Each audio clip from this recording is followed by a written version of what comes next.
It looks like the remarkable success of Nintendo's nostalgic plug-and-play mini-consoles has inspired Uckbust Retro Games to try the same trick with the Commodore 64, as the company has announced plans to produce an unofficial C64 mini-console. These sorts of unofficial plug-and-play retro game consoles are not a new phenomenon in the game industry, but this one is worth paying attention to, because Retro claims that in addition to coming preloaded with 64 licensed classic pre-installed games, the C64 Mini can be used to actually create new C64 games. According to the company, curious devs will be able to plug a USB keyboard into the already keyboard-shipped C64 Mini and use it to code new C64 games, presumably in BASIC. It's very similar to functionality advertised for The64, a similar but smaller C64 retro console that the same development team pitched on Indiegogo in an apparently unsuccessful effort to secure funding.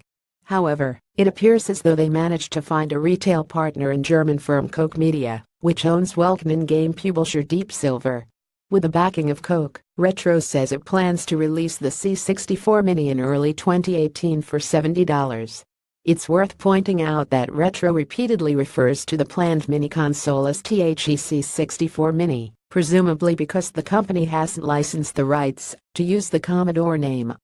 While it's not made clear what software the C64 Mini uses to emulate the C64, that earlier Indiegogo campaign for The64 notes that in that case, at least Retro licensed the Commodore 64 BIOS, game ROMs, and more from a company called Clonto. If you want to brush up on the C64 and how it changed the game industry after its 1982 debut, take a moment to look back at Gamasura's classic historical profile of the Commodore 64.